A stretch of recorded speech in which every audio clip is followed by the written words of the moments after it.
Hey everyone, today we are going to walk through a very popular product estimation / Fermi decomposition question that shows up in product, strategy, consulting, and trading interviews. Today's question is, estimate the number of pennies in Manhattan. Feel free to pause the video here if you want to take a stab at this question. To answer it, I'll use the Fermi decomposition framework, which takes an ambiguous problem and breaks it into smaller, more manageable pieces, estimates each part, and then recombines them into a final answer. I go deeper into these frameworks in a previous video answering estimation questions if you want to check that out. Great, so before we start with any calculations or touch any numbers, I want to break down the problem into segments that we can more easily estimate. We want to divide the problem into a small number of buckets that are collectively exhaustive and mutually exclusive, so we can account for every penny exactly once. This is called Mises segmentation. An example for, let's say, the same question of estimating the number of pennies in Manhattan using the Mises segmentation strategy would be counting the number of pennies each age group has. Since age groups do not overlap, we can estimate the number of pennies held by each group and sum them up to get a total. But we're not going to take this approach because it doesn't make that much sense, as age is not a strong driver of how many pennies someone owns. If we think about where pennies can exist in Manhattan, there are two places where they can meaningfully exist. Number one, with individuals, or number two, held by businesses. We say meaningfully because while pennies can technically be lost on sidewalks or in subway tracks, those edge cases are negligible at scale and don't greatly affect the estimate. So at a high level, the number of pennies in Manhattan can be broken down by the number of pennies owned by people plus the number of pennies owned by businesses. From here, we can further break down these two buckets into more granular segments that are easier to estimate. First, we'll start off with the pennies owned by people bucket, which we can further split into two groups. Number one, Manhattan residents, and number two, tourists/visitors. We split the bucket this way because residents and visitors behave differently when it comes to money and change. Manhattan residents make frequent transactions over long periods of time because they live here, which may push them to use more digital payments rather than accumulating coins, as it is a hassle to keep carrying around.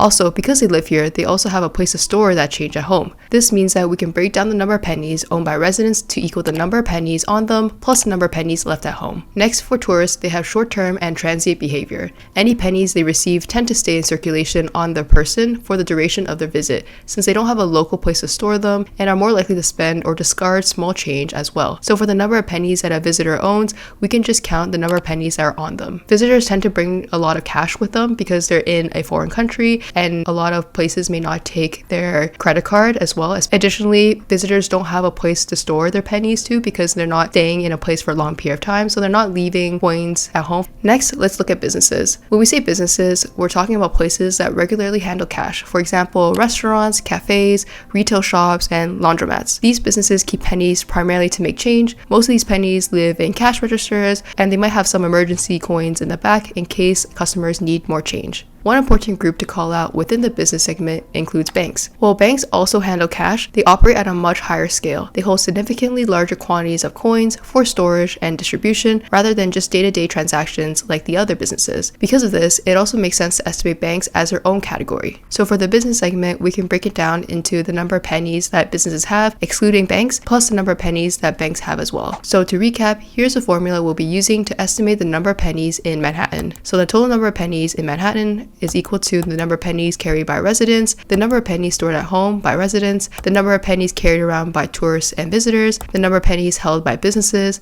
and the number of pennies held by banks. This structure is the most important part of the solution. Once this is clear, the math becomes straightforward. At this point in the interview, I would pause and confirm this breakdown before moving forward. After the interviewer and you are on the same page, we can move on to plugging in some reasonable estimates. First, let's break down the number of pennies owned by residents. We'll need to estimate the number of Manhattan residents first, then multiply that by the number of pennies on each resident. Let's start off by estimating the number of residents in Manhattan.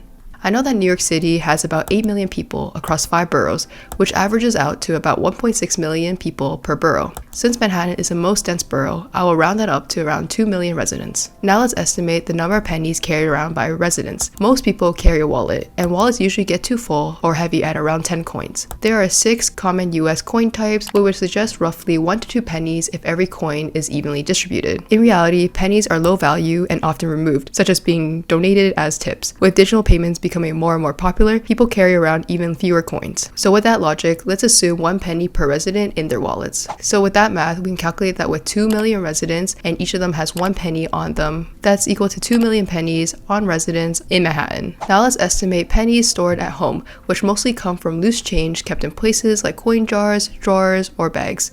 We'll start by estimating the number of individuals who store coins at home and then multiply that by the number of pennies that they have. As a baseline number, we can estimate that roughly 50% of suburban households maintain a coin jar. However, compared to the typical suburban household, Manhattan residents are less likely to keep a coin jar. This is because they live in smaller spaces, making long-term storage of loose change less appealing. Secondly, residents in the city tend to move more frequently, which further reduces the incentive to carry and maintain coin jars over time, often leading people to donate their change or convert it into a digital balance instead. And lastly, the widespread use of digital payments in a fast-paced urban environment reduces the need to hold physical cash. It is much more convenient to just pay with digital payments, and most restaurants, businesses, etc. support digital payments as well. If we assumed that 50% of suburban households maintain a coin jar, then it's reasonable to estimate that only about 10% of Manhattan residents store coins at home for the reasons we listed. Now let's estimate the number of pennies in a coin jar. Let's say on average a coin jar has 100 coins in total. This is because after 100 coins, someone may want to empty out the coin jar and actually use the money. Once again, since there are 6 types of coins, assuming an even distribution, we can divide 100 by 6, which gives 16 coins each. However, pennies are more likely to accumulate at home than in wallets since they're low value. When people go out to make purchases, they usually want to carry more cash and higher value coins rather than pennies since they offer little purchasing power. Because of this reasoning, pennies are more likely to accumulate at home than in wallets, so I will round this up to 30 pennies instead. To calculate the number of pennies residents have at home, we can multiply the number of people in Manhattan times 0.1 since 10% of residents have coin jars at home, and multiply by 30 pennies to get 6 million total pennies stored by residents at home. Next, let's calculate the number of pennies carried by tourists. First, we need to estimate the number of tourists there are in Manhattan and then multiply that by the number of pennies each tourist has on them. Since tourists are only in the city temporarily,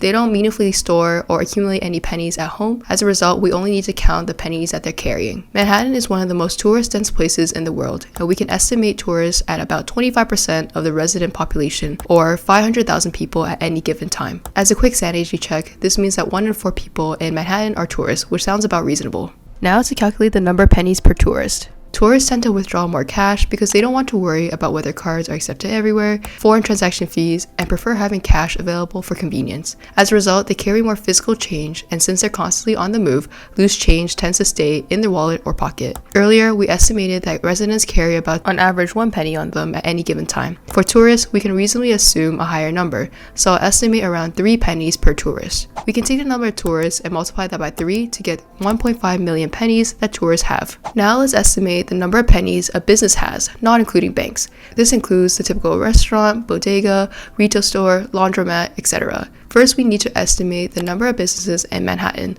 then multiply that by the number of pennies each business has.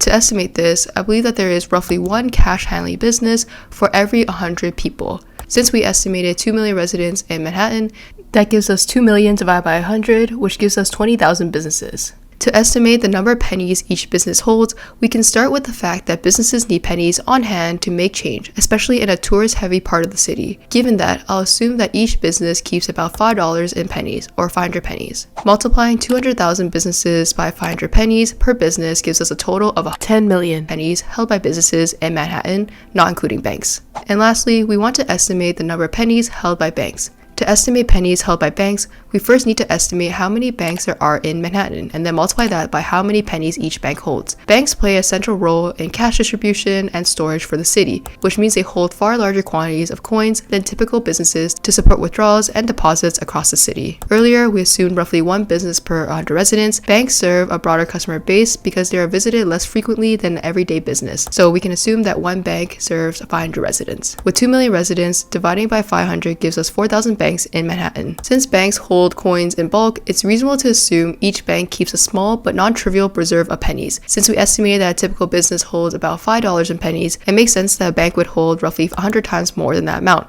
or $500 in pennies. That comes out to 50,000 pennies per bank. If we multiply the number of banks by 50,000 pennies, we get a total of 200 million pennies owned by banks in Manhattan. Now that we have each of the estimations for the segments, we want to add everything up. So the number of pennies owned by residents is equal to 8 million pennies, the number of pennies owned by tourists is equal to 1.5 million pennies, and the number of pennies owned by businesses, including banks, equals 210 million pennies. Adding that up together, we get approximately 220 million pennies in Manhattan. Let's do a quick sanity check to make sure that our estimation isn't too far off from what makes sense. So first we can look at the pennies per person ratio. The number of pennies held by residents and tourists is equal to 10 million pennies, and roughly across 2.5 million residents plus tourists gives us about 4 pennies per person, which feels pretty reasonable. Additionally, we can look at the number of pennies each segment has and compare them against each other too.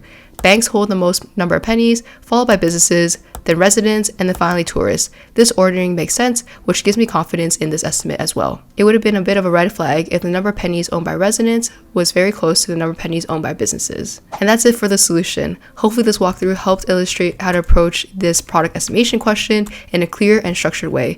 If you have any questions or want to see more examples like this, feel free to leave a comment, and I'll see you in the next one. Thanks for watching.